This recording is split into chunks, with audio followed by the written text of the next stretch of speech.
প্রিয় দর্শক, সবাইকে স্বাগত জানাচ্ছি সম্পাদকীয়তে। আমি মোর্শেদুল ইসলাম।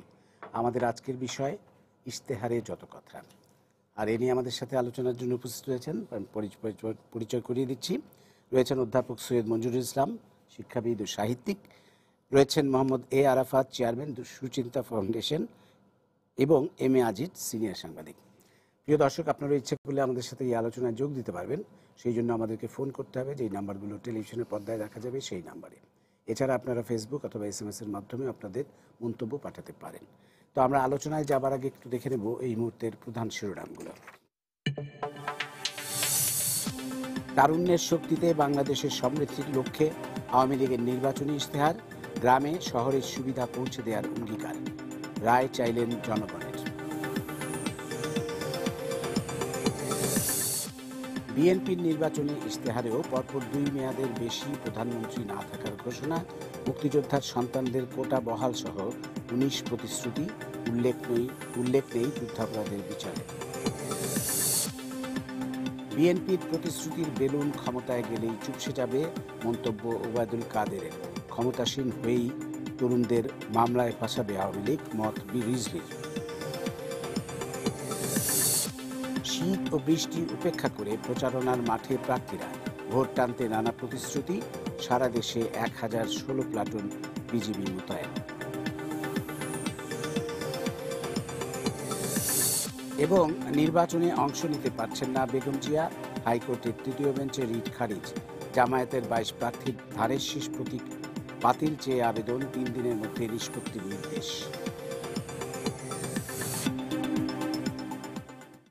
আমরা চলে আসবো আমাদের আলোচনায়। আমরা জানি যে আজকে প্রধান দুটি দল, বাংলাদেশ আওয়ামী লীগ এবং জাতীয়তাবাদী দল, এই দুটি দল ইশতেহার ঘোষণা করেছে। গতকাল জাতীয় ঐক্যফ্রন্ট ইশতেহার ঘোষণা করেছিল।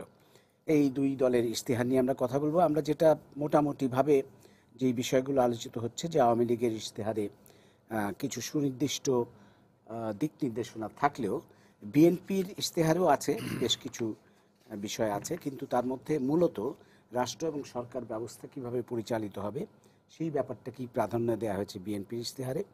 এবং আওয়ামী লীগ যেমন বলছে আমার গ্রাম আমার শহর, অর্থাৎ প্রতিটি গ্রাম যাতে শহরের সুবিধা পায় সেটি তারা গড়ে তুলবে আগামী 5 বছরে।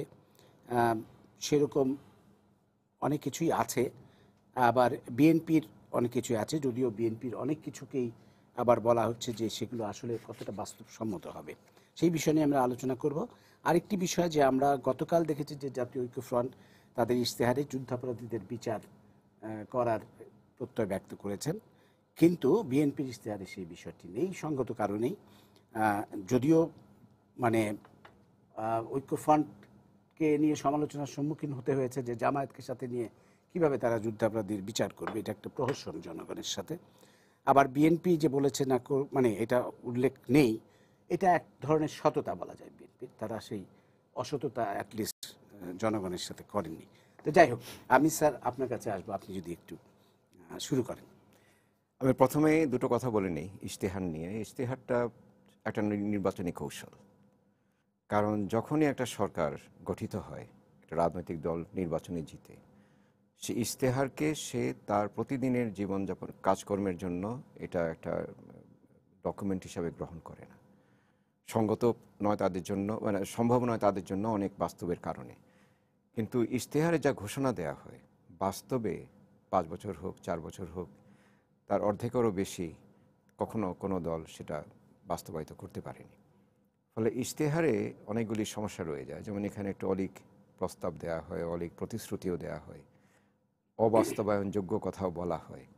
সেজন্য ইশতেহার নিয়ে খুব আশাবাদী আমি না।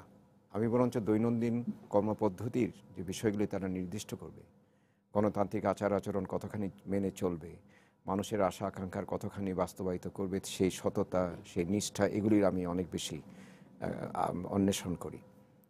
সেই জন্য নির্বাচনী ইশতেহার নিয়ে কথা বলতে গেলে আমাদেরকে মোটামুটি কিছুটা অন্ধকারেও ঢিল ছুটতে হয়।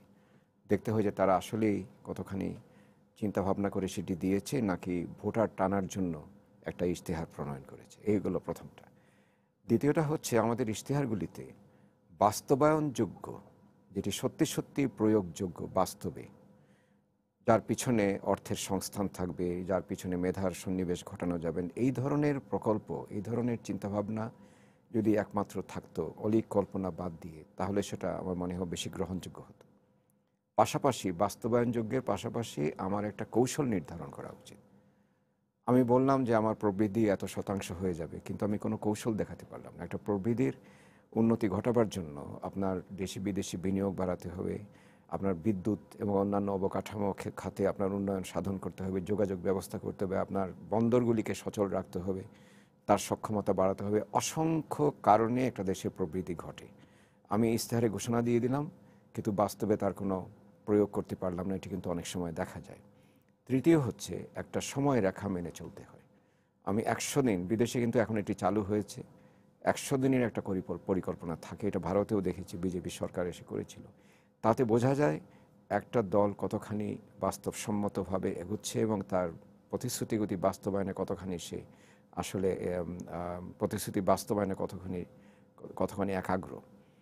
আর এর পাশাপাশি যেটি হচ্ছে, এই 3টি বিষয়, যে বাস্তবসম্মত প্রকল্প দেয়া, প্রস্তাবনা দেয়া, দ্বিতীয় হচ্ছে একটা সময়রেখা মেনে চলা, দ্বিতীয় কৌশলগুলি একই সঙ্গে অল্প কথায় হলেও বলে দেওয়াটা উচিত। আর পাশাপাশি হচ্ছে, ধরুন আজকে আওয়ামী লীগ একটা ইশতেহার দিয়েছে, বিএনপি একটা ইশতেহার দিয়েছে। যদি আমি দেখতে পেতাম খুব খুশি হতাম যে বিএনপির ইশতেহার থেকে কিছু অংশ আওয়ামী লীগ বলতে পারতো যে এইগুলি আমরা বাস্তবায়ন করব।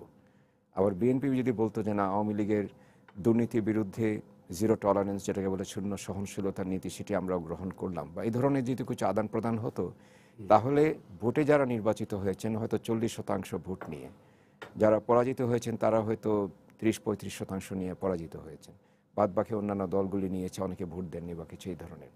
তাহলে হতো কি, জনমত প্রত্যেক গোষ্ঠীর একটা প্রভাব পড়তো সরকারের কাজকর্মে। সেটাও আমি এখানে খুব উপস্থিত দেখতে পাচ্ছি না। তার পাশাপাশি আমি যদি খুব দ্রুত কয়েকটা বিষয়ে দৃষ্টি আকর্ষণ করি, যেমন বিএনপি কতগুলি বিষয় বলছে, সেটি তাদের 2/3 সংখ্যাগরিষ্ঠ না হলে পারবে না। কালকে আমরা যেটা দেখলাম, ঐক্যফ্রন্ট বলল যে যুদ্ধাপরাধীদের বিচার হবে। এখন যদি বিএনপি সরকারে যায়, ঐক্যফ্রন্টের 3 থেকে 4 জন হয়তো নির্বাচিত হয়ে আসবেন, আর জামাতের হয়তো 20 জন নির্বাচিত হয়ে আসবেন। তাহলে ঐক্যফ্রন্টের এই প্রস্তাব কোনোদিন কি কেউ মানবে? এটা একটা হাস্যকর প্রস্তাব তাহলে হয়ে গেল। আমি মনে করি এই ধরনের অলীক প্রস্তাব না দিয়ে বাস্তবসম্মত প্রস্তাব দেওয়া উচিত। যেমন এই চাকরিতে বয়স সীমার বিষয়টা এসছে, আমি মনে করি এটা তরুণদের একটা প্রাণের কথা, কিন্তু আসলে কতখানি বাড়ানো যাবে? যদি আমি বাড়াই, 40 বছর বয়সে একজন সরকারি চাকরিতে ঢুকে, তো তার যে মেধা বা তার যে যোগ্যতা অভিজ্ঞতা, একজন ইউনিভার্সিটি পাশ করা ছাত্রের সেটি থাকবে না বা শিক্ষার্থী। ফলে এখানে একটা বেকার সমস্যা তৈরি হবে। সেটিও কি আপনারা ভেবে রেখেছেন কিনা? অর্থাৎ plan A, plan B, plan C আপনারা আছে কিনা? যদি একমুখী হয় তাহলে কিন্তু আপনি মুখ থুবড়ে পড়বে। আর আমি মনে করি আরেকটা জিনিস করা উচিত, যে ইশতেহারগুলিতে আমি যদি বাস্তবায়ন করতে না পারি, কেন পারলাম না সেটাও আমাকে বলতে হবে। ফলে আগামী নির্বাচনের সময় আমাকে স্বীকার করতে হবে যে আমার এই দুর্বলতা ছিল, আমি মনে করি এই দুর্বলতার কারণে আমার এটি হতে পারেনি, আমি সেই দুর্বলতা আগামীতে কাটিয়ে উঠব। আওয়ামী লীগেরও একটা জিনিস বলে আমি শেষ করছি, যেমন শিক্ষার মান বৃদ্ধি করার বলা হচ্ছে। বিএনপি বলেছে জিডিপির 5% শিক্ষায় তারা বিনিয়োগ করবে, আমি তো সাধুবাদ জানাই। আমি আশা করছি আওয়ামী লীগ সেরকম একটা প্রস্তাব দেবে, কারণ শিক্ষার মান আমি বিনিয়োগ যদি না বাড়াই তাহলে হবে না। 74 সালে বঙ্গবন্ধু বলছিলেন, 74 সালে, যে আমাদের শিক্ষায় 4% জিডিপির সংস্থান করতেই হবে, নাহলে শিক্ষা এগোবে না। এখনও আমরা 2% কাছাকাছি আছি জিডিপির। 4% অন্তত আওয়ামী লীগ যদি উন্নীত করে 3 বছরে, আর বাকি 2 বছরে 5-6% নিয়ে যায়, আমি খুব খুশি হব। এবং শেষ কথাটি আমার, যেমন দুর্নীতি ও মাদকের বিরুদ্ধে শূন্য সহনশীলতা।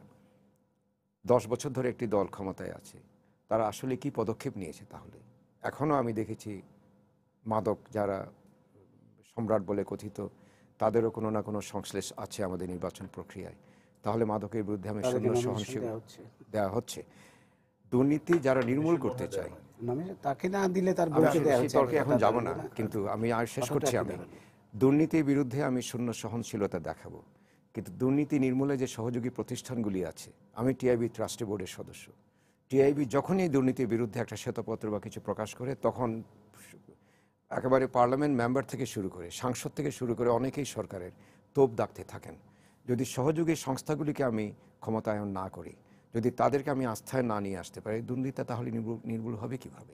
কাজে আমি মনে করি ইশতেহার দিয়ে, আওয়ামী লীগের ইশতেহারটা অনেক বেশি প্রায়োগিক এবং কৌশলী, বিএনপির তুলনায়, কারণ তারা 10 বছর ধরে ক্ষমতায় আছে। তারা বুঝেছে যে যা কাজগুলি তারা করছে তারই এগিয়ে নিতে হবে এই ধরনের।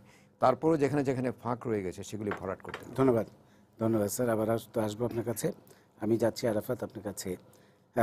আওয়ামী লীগের ইশতেহারে যেটা স্যারও বললেন যে অনেক কিছু আছে, যেহেতু তারা 10 বছরে অনেক কাজ করেছে, আওয়ামী লীগ দেশকে অনেক এগিয়ে নিয়ে গেছে, সেটার একটা ধারাবাহিকতা অঙ্গীকার আছে। আবার কিছু কিছু বিষয়ে আওয়ামী লীগের মানে অনেকেরই ক্ষোভ আছে আওয়ামী লীগের উপর, সেই বিষয়গুলো অ্যাড্রেস করেছে তারা। মানে এটা খুবই ভালো কথা যে মাননীয় প্রধানমন্ত্রী এবং আওয়ামী লীগ সভানেত্রী তার বক্তব্যের শুরুতেই কিন্তু বলে নিয়েছেন যে অতীতের ভুলভ্রান্তি ক্ষমা সুন্দর দেখার জন্য আহ্বান জানিয়েছেন ভোটারদের, এবং তারা অতীতের ভুলভ্রান্তি আগামীতে শুধরাবেন সেই রকম একটা অঙ্গীকার করে তিনি তার বক্তব্য শুরু করেছেন। এটি খুবই ভালো। কিন্তু যেই দুটি বিষয় এখানে আছে আওয়ামী লীগের ইশতেহারে, যে দুর্নীতির বিরুদ্ধে জিরো টলারেন্স নীতি গ্রহণ করা এবং গণতন্ত্র ও আইনের শাসন সুদৃঢ় করা, এই দুটি বিষয়ই কিন্তু আসলে আমাদের অনেকের অনেক রকম অতৃপ্তি রয়ে গেছে, যেগুলো আওয়ামী লীগ কিন্তু গত 10 বছরে তেমন কোনো উন্নতি করতে পারেনি। আপনার কি মনে হয় যে না, আমি এটার সাথে একমত নই। সবার আগে বলি, যারা কাজ করবে ধরেন তাদেরই ভুল ভ্রান্তি হবে। কাজে ভুল ভ্রান্তিটা রেকগনাইজ করা এবং সেটার ব্যাপারে এক ধরনের অনুতাপ প্রকাশ করা এবং ভবিষ্যতে আরো ভালো করার যে অঙ্গীকার, এটা খুবই ভালো লক্ষণ। আপনার সাথে আমি একমত হই, এটাকে আমিও সাধুবাদ জানাই। তবে এটা মনে রাখতে হবে, যারা কাজ করবে না তাদের কোনো ভুলভ্রান্তি হবে না, কাজ করলেই হবে। 10 বছর লম্বা একটা সময়, বাংলাদেশের মতন একটা কমপ্লিকেটেড সমাজ ব্যবস্থায় এত চ্যালেঞ্জ, এর মধ্যে ভুলভ্রান্তি হওয়া খুবই স্বাভাবিক। এবং এখানে সকল মানুষ যাদেরকে নিয়ে কাজ করবেন সবাই যে একই চিন্তাভাবনা এবং একই ধরনের সক্ষমতা আছে, ব্যাপারটা এরকমও নয়।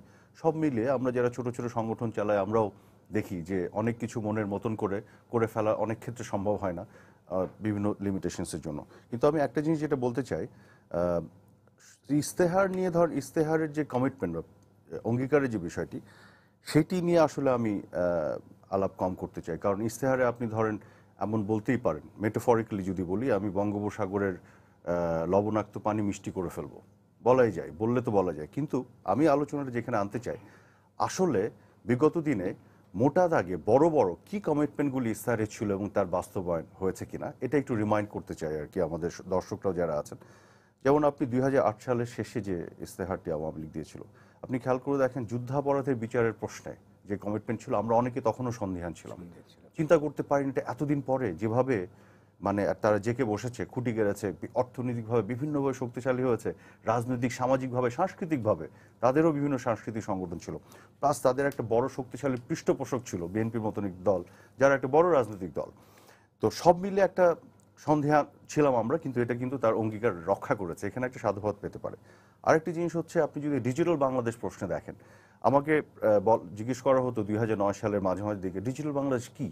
তো আমি ধরুন পুরো বিষয়টা পরিকল্পনা ব্যাখ্যা না করে ছোট্ট উদাহরণ দিয়ে বলতাম। যেমন ধরুন, আপনি কোনো একটি পয়েন্ট থেকে আরেকটি পয়েন্টে গেলেন, আপনি রিক্সা বা ট্যাক্সি নিয়ে, আপনার কাছে ভাঙতি নেই, আপনি আপনার সেলফোনে টাকা দিয়ে দিবেন, তখন তারা চোখ বড় করতো, হ্যাঁ এটা কি হবে বাংলাদেশ, আজকে কিন্তু এটা হয়ে গেছে। এরকম আরো অনেক এক্সাম্পল দিতে পারবো, যেটা তখন অবিশ্বাস্য মনে হতো কিন্তু হয়ে গেছে ডিজিটাল বাংলাদেশের পরিকল্পনার মধ্যে, অঙ্গীকার বাস্তবায়ন হচ্ছে। আপনি বিদ্যুৎ খাতে দেখেন, আমরা 1 ঘন্টা বিদ্যুৎ থাকতো, 1 ঘন্টা থাকতো না, সেই জায়গাতে এসে বাংলাদেশের স্বাধীনতা থেকে শুরু করে শেখ হাসিনা 2009 যখন রাষ্ট্র পরিচালনা শুরু করলেন, তখন আমাদের টোটাল বিদ্যুৎ প্রোডাকশন ছিল 3200, এখন এটা 20,000 ক্যাপাসিটিতে চলে গেছে। এই যে আপনার অলমোস্ট 4 গুণ বাড়ানো হয়েছে, এই কমিটমেন্টের চাইতেও এগিয়ে থাকার যে বিষয়টি। আপনি দারিদ্র বিমোচনের জায়গায় দেখেন, অলমোস্ট 20% মানে মানুষকে দারিদ্র্যের উপরে নিয়ে আসা হয়েছে।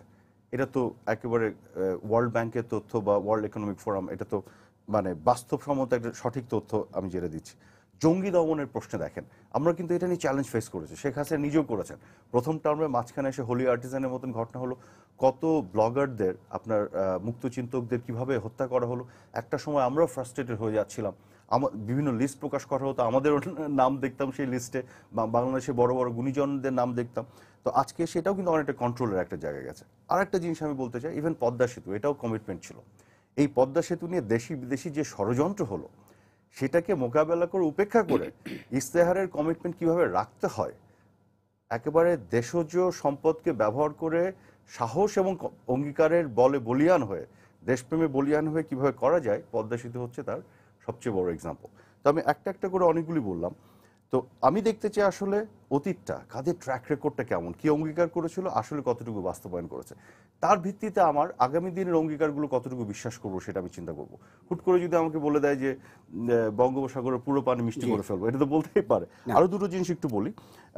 অধ্যাপক মনজুরুল ইসলাম একটা ইন্টারেস্টিং জিনিস বললেন যে প্রথম 100 দিনের যে পরিকল্পনা, আমিও এটার একমত। আসলে এরকম একটা পরিকল্পনা আসলে ভালো, 2008 কিন্তু এটা ছিল, এটাও ছিল, এবং আরেকটা আসলে ভালো। তবে খুবই সুসংবাদ হচ্ছে আওয়ামী লীগের কিন্তু 100 বছরের পরিকল্পনা আছে, এবং আমার নিজের একটা সুযোগ হয়েছিল এক্সপোজার নেওয়ার। এটা কিন্তু এই যে জাতিসংঘের যে সাস্টেনেবল ডেভেলপমেন্ট গোল, এটার আওতায় তারা এখানে নেদারল্যান্ডসকে ইনকর্পোরেট করেছে। যেহেতু নেদারল্যান্ডস কিন্তু একটা দেশ, মানে সমুদ্র বেষ্টিত, আমাদের ওরকম একটা সমস্যা আছে যে গ্লোবাল ওয়ার্মিং, ক্লাইমেট চেঞ্জের ফলে, যে কারণে 100 বছরের ডেল্টা প্ল্যান, এবং এটা জানেন প্রত্যেকটা টাইম বাউন্ড, আপনি চিন্তা করতে পারবেন না। আমি বলেছিলাম এসডিজিতে যারা আছেন ওদেরকে যে বাংলাদেশের মানুষ তো জানেই না আপনারা কি নিয়ে বসে আছেন, কি কাজ কতদূর মানে চিন্তা করেছেন। এটা প্রত্যেকটা টাইম বাউন্ড এক একটা প্ল্যান আছে এবং স্পেসিফিক পরিকল্পনার অংশ, এবং কোথায় কি রেজাল্ট প্রডিউস করবে সেটা মেজার করা যাবে, কতদূর এগুলো কতদূর পিছিয়ে থাকলো, এভাবে করা আছে। শিক্ষা নিয়ে আমি একটা ছোট্ট জিনিস বলতে চাই, যদি আর আইনের শাসন নিয়ে এটা বলতে চাই যে আমি গত 10 বছরে দেখলাম প্রথম আইনের শাসন প্রতিষ্ঠিত হলো এই অর্থে, বিগার পিকচারে দেখেন বঙ্গবন্ধু হত্যাকাণ্ডের বিচার হয়েছে। আইনের শাসনের কি এক্সাম্পল ছিল? এই হত্যাকাণ্ডের বিচারের পদ রুদ্ধ ছিল, এই ছিল আমাদের ইতিহাস। যুদ্ধাপরাধের বিচার হয়েছে যেটি বললাম, 21 আগস্টের বিচার হয়েছে, বড় বড় অনেকগুলি হত্যাকাণ্ডের বিচার হয়েছে। তবে আমি এটা মনে করি এখনো আইনের শাসন প্রতিষ্ঠার ক্ষেত্রে একেবারে বাংলাদেশের প্রান্তিক জনগোষ্ঠীর কাছে তার সুবিধা পৌঁছে দেওয়ার আরো অনেক পথ আমাদের চলতে হবে।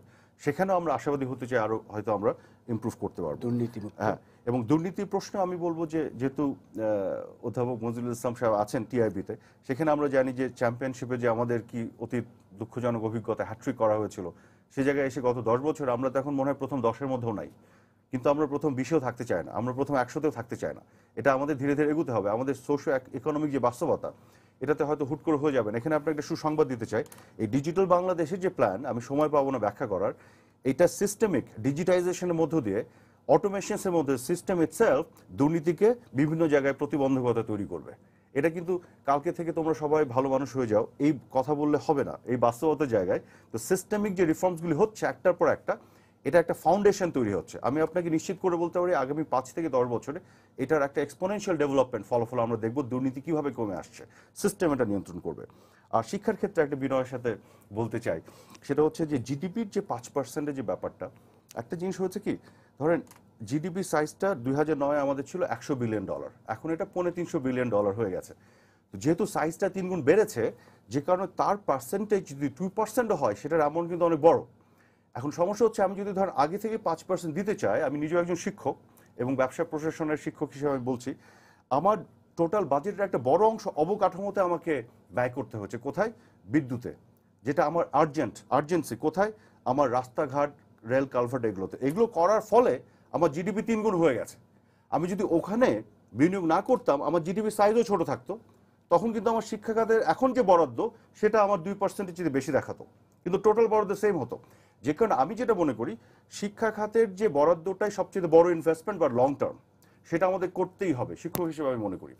But at the same time এই মুহূর্তে যে আর্জেন্সিগুলি আছে, যেহেতু বিগত 10-15 বছরে কোনো ডেভেলপমেন্টই হয়নি, এইটাকে একটুখানি করে এখন আমাদের লং টার্ম ইনভেস্টমেন্টের যে জায়গা, যেটা শিক্ষা খাত, যেটা আমাদের সবচেয়ে বড় উৎকর্ষের জায়গা তৈরি করা এবং ইনভেস্টমেন্টের, সেখানে আমাদের ইনভেস্টমেন্টটা বাড়াতে হবে। 30 সেকেন্ডে হচ্ছে এই ইশতেহারে এই ঘোষণাটা থাকা উচিত ছিল, কারণ আমাদের দেশ থেকে, ভারত থেকে ব্যবস্থাপকরা এসে $6 বিলিয়ন নিয়ে যাচ্ছেন আমাদের দেশ থেকে। কারণ কিন্তু সঠিক নয় এই তথ্যটি, আমি আপনাকে রেফারেন্সটা দিব না, আমি একদম এই সঠিকটা আমি জানি, এটা কিন্তু সঠিক নয়, অনেক পরিসংখ্যান ঘেটে আমি কথাটা বলেছি। কিন্তু এমনকি $2 বিলিয়ন যদি যায় আমার, সেটা আমার জন্য ক্ষতি। এটা কিন্তু বিএনপির ইশতেহারে এবার আছে যে বাইরের যারা কাজ না, করছে, সেটা আমি বলছি না, আমি ওই তর্কে যাচ্ছি না। আমি বলছি শিক্ষার খাত এটা দিব যে একবার specific data central bank of India এবং বাংলাদেশের, যেখানে অথেন্টিক ডেটাটা, এটা একটা নিউজ পেপার কোট করেছে, আমরা পরে চ্যালেঞ্জ করেছিলাম, দ্যাট ওয়াজ অ্যাবসলিউটলি ফ্যাব্রিকেটেড। নিশ্চয়ই এটি নয় যে ভারত থেকে এসে তারা এখানে বেতন দিয়ে যাচ্ছে বাংলাদেশে। নিয়ে ভারত থেকে বলে না, আমি বলছি ভারত শুধু না, পাকিস্তান থেকে, শ্রীলঙ্কা থেকে, বিভিন্ন সাউথ কোরিয়া থেকে হ্যাঁ, আসছে। অফ কোর্স এটা কারণ হচ্ছে আমাদের শিক্ষার মান ওই পর্যন্ত যদি না নিয়ে যায়, আমরাও আবার যাচ্ছি। যেমন আমাদের স্ট্যান্ডার্ড চার্টার্ড ব্যাংকের যিনি সিইও ছিলেন, উনি এখন সিঙ্গাপুরে 4 থেকে 5 করছেন। আমরা শুধু শ্রমিক পাঠাচ্ছি, আমি সেটা চাই না। আমি চাই এগ্রি করি, বাট আমাদের ধরেন 10 বছরে কিন্তু আমি যেটা যেতে পারবো না। আমার তরফ থেকে যেটা বলছি যে শিক্ষায় বিনিয়োগটা এখনই একটা প্রতিশ্রুতি দিতে হবে, সেই লক্ষ্যে কাজ করতে হবে, এর কোনো বিকল্প নেই। এটা একটা প্রতিশ্রুতি থাকলে হয়তো ভালো হতো। আচ্ছা, আমরা একটু যাব এম এ আজিজের কাছে। আপনি একটু যদি শুনলেন, আপনার মতামত জানতে চাই। বিএনপির ইশতেহারে বেশ কিছু ভালো জিনিস অবশ্যই আছে, তার মধ্যে আবার বেশ কিছু জিনিস আছে যেগুলোকে বলা হচ্ছে যে কতটা বাস্তবায়নযোগ্য। যেমন মন্ত্রী, সংসদ এবং উচ্চ পর্যায়ের সরকারি কর্মকর্তাদের সম্পদের হিসাব দিতে হবে। এটি কিন্তু 2001 সালেও বিএনপির ইশতেহারে ছিল, সেটি কিন্তু তারা তখন বাস্তবায়ন করেনি। তারপরে আরও আছে, যেমন নতুন ধারার রাজনৈতিক সংস্কৃতি তারা চালন করবে, সেটা কি আমরা জানি না। আমরা কিন্তু এর আগের যে রাজনৈতিক সংস্কৃতি চালু হয়েছিল বিএনপির সময়, সেটা সেই ধরনের নতুন ধারা যদি হয়, সেটা আবার ভয়ঙ্কর ব্যাপার হতে পারে। জাতীয় প্রবৃদ্ধির হার 11% উন্নীত করা, এটা কিন্তু খুবই মানে কিভাবে করবে তারা, সেটার কিন্তু কোনো উল্লেখ নাই। তারপরে বয়স্ক ভাতা, বিধবা ভাতা এগুলো দেয়া হবে। এগুলো তো রপ্তানি 3 গুণ, হ্যাঁ, রপ্তানি 3 গুণ করা। হ্যাঁ, তো এইগুলো রপ্তানি 3 গুণ করা, মানে এইগুলো কিন্তু বয়স্ক ভাতা, বিধবা ভাতা কিন্তু বিএনপি সরকারের আমলে চালুই করা হয়নি। এটা মনে হয় আওয়ামী লীগ সরকার চালু করেছে। তো যেটা তারা করেই নাই, সেটা এখন তারা বৃদ্ধি করবে। মানে এটা তো আমি জানি না কিভাবে হবে। গার্মেন্টস শ্রমিকদের বেতন 12,000 টাকা নিম্নতম বেতন করবে। এটা বললেই হয়ে গেল না, এটা অনেক কিছু ফ্যাক্টর কাজ করে। তো এইরকম বেশ কিছু অলীক স্বপ্ন দেখানোর ব্যাপার আছে কিনা জনগণকে। ধন্যবাদ আপনাকে। আসলে স্যারও বলছেন যে ইশতেহারটা তো আসলে এটা অনেকটা রুটিন ওয়ার্কের মতো হয়ে গেছে রাজনৈতিক দলগুলির। কারণ ইশতেহার আগেও দেওয়া হয়েছে, কিন্তু এই ইশতেহার দেওয়ার পরে অ্যাকাউন্টেবিলিটি নাই, অর্থাৎ জবাবদিহিতা নাই। এই কারণে ইশতেহারে যে যায় খুশি তা লিখে যাচ্ছে। এখন এখানে যে দুটো ইশতেহার ধরেন, আমরা প্রধানত আওয়ামী লীগ এবং বিএনপি নিয়ে বলছি। বিএনপির ইশতেহারে, আওয়ামী লীগের ইশতেহারে দুটি অংশ আছে। একটি হচ্ছে তারা 10 বছরে কি করেছেন এটা বলার চেষ্টা করছে, আর 221 এবং 241 যে ডেল্টা প্ল্যানের এটার আউটলুকে ভিশনটা তুলে ধরার চেষ্টা করছে। ওটা হচ্ছে 2014 আরেকটা বলে ডেল্টাটা হচ্ছে 21। হ্যাঁ, এটা বলে হলো রূপকল্প আর কি, এটাকে বলে রূপকল্প। এটা দুটো। আর বিএনপির হচ্ছে মূলত, যেহেতু তারা সরকারে ছিল না, তারা কিন্তু তাদের লক্ষ্যটাই, তারা টার্গেটটাই, তারা তাদের প্রতিশ্রুতি যেটা সেটাই দেওয়ার চেষ্টা করছে। এটা তো 2 দিন পরে আমরা ভুলে যাব। আর সরকারে যিনি যাবেন এটা নিয়ে কাজ করবেন না, কাজ করবেন হলো যিনি সরকারে যান বিরোধী দলকে কিভাবে নির্মূল করা যাবে আর নিজের সরকারে থাকা সংহত করা যাবে, ওইটা থাকবে মূল লক্ষ্য। সুতরাং এটা কিন্তু ভুলে যাবে, কারণ যেহেতু এই প্রতিশ্রুতির সাথে কোনো জবাবদিহিতা নেই। এখন আপনি যেটা বললেন যে হ্যাঁ, আপনার আমার কাছে এটা বেশি হতেই পারে। এখন যেটা আমাদের বাংলাদেশে হয় নাই, ধরেন সম্ভবত স্যার ভালো মনে করতে পারবেন, বঙ্গবন্ধুর ফার্স্ট পার্লামেন্ট 72 সালে সেটা 22 জন ছিল, তার ভিতরে 8 জনই ছিল অ্যাডভোকেট। হ্যাঁ, এখন তো 65% থাকে ব্যবসায়ী। চরিত্র তো পাল্টে গেছে। এবং রাজনীতিতে এখন যেমন এই যে প্রতিশ্রুতি যেটা বলা হলো যারা করেছে, আওয়ামী লীগ বলেছে আইনের শাসন বাস্তবায়ন হয়েছে, এখন কয়েকটা বিচার হয়েছে সত্য, কিন্তু এছাড়া কি মাঠঘাটে যে অবস্থাটা দেখি আইনের শাসন আসলে বাস্তবায়ন। এখন একটা ইলেকশন হচ্ছে, আপনি নৌকা ছাড়া কোনো সারা দেশে কোনো পোস্টার পাবেন না, এটা কি আইনের শাসনের অংশ? এটা বাস্তবতা। এখন বিএনপি যেগুলো দিছে, আমি কিছু যদি অলিকও হয়, অবাস্তবও মনে করেন, 2/3 মেজরিটি লাগবে, কিন্তু আমি ব্যক্তিগতভাবে আমি অন্য আলোচনায় আমি বলেছি, এবং আমি কিন্তু এটার একদম সাংঘাতিক সাপোর্টার। যেমন আমাদের দেশের সংবিধানে আপনার প্রধানমন্ত্রী আপনার পার্টির চিফ, প্রধানমন্ত্রী পার্লামেন্টের চিফ, প্রধানমন্ত্রী সংসদের চিফ, প্রধানমন্ত্রীর ইঙ্গিত ছাড়া, পরামর্শ ছাড়া প্রেসিডেন্ট থেকে শুরু করে কোনো কিছুই হবে না। অর্থাৎ এই সংবিধানই আপনার আমাদের দেশে একনায়কত্বের জন্ম দেয়। যিনি সরকারে যান তিনিই একনায়ক হন। সুতরাং প্রেসিডেন্ট প্রধানমন্ত্রীর যে পাওয়ারের ক্ষমতার ভারসাম্য, এটা তো ভারতের পার্লামেন্টেও কিন্তু তাই আছে। না, তাই থাকুক, কিন্তু আমাদের এখানে তো কালচার নাই, ডেমোক্রেটিক কালচারটাই তো নাই। সুতরাং আপনাকে কিছু আইনের, খালি আমরা আইনের বেড়াজালে বন্দী থাকবো, রাজনীতিবিদ হবেন না, তা তো হয় না।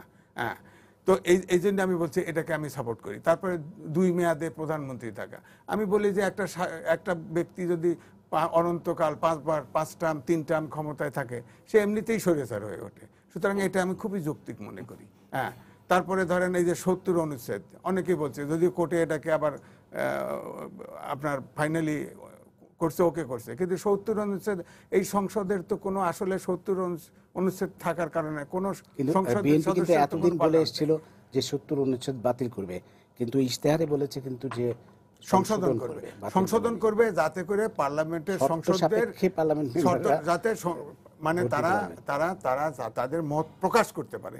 এখন তো আপনার বিলের বাইরের সমর্থন দেওয়ার বিরুদ্ধে মত দেওয়ার কোনো ক্ষমতাই নাই।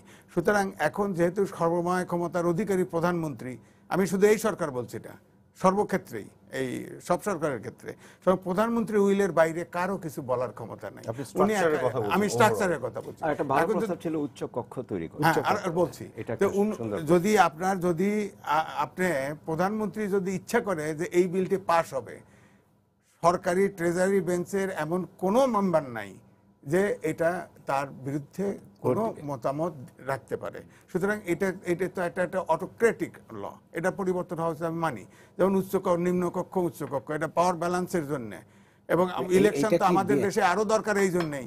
ব্ল্যাক মানি, মাস্তানি, ভদ্রলোক স্যার কি কোনোদিন ইলেকশন করে জিতবে? আর উনি যাবে, কিন্তু ওনার তো দরকার।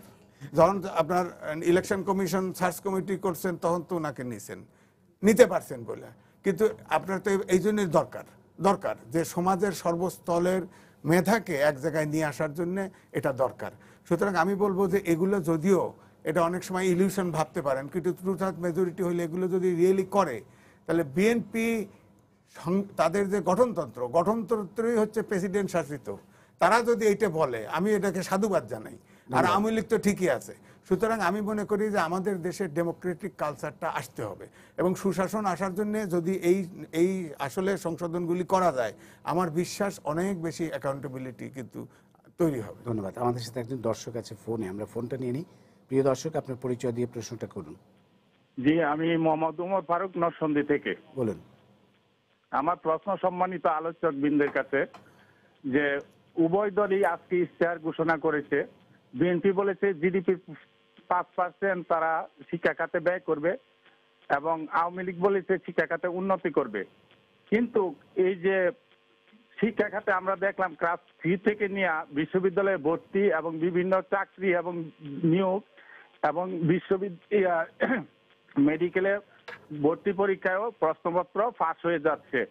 এইটার ব্যাপারে তারা কোনো কার্যকরী ব্যবস্থা গ্রহণ করবে বলে এই ধরনের কোনো দলই ইশতেহারে ঘোষণা করে নাই। আমি সম্মানিত আলোচক বৃন্দের কাছ থেকে এটার ব্যাপারে জানতে চাচ্ছি।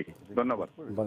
না, এটা চমৎকার প্রশ্ন করেছে, কিন্তু আমি মনে করি এই ঘটনাটি আসলে ইশতেহারে আসার প্রয়োজন না, এটা একটা সার্বক্ষণিক কমিটমেন্টের অংশ।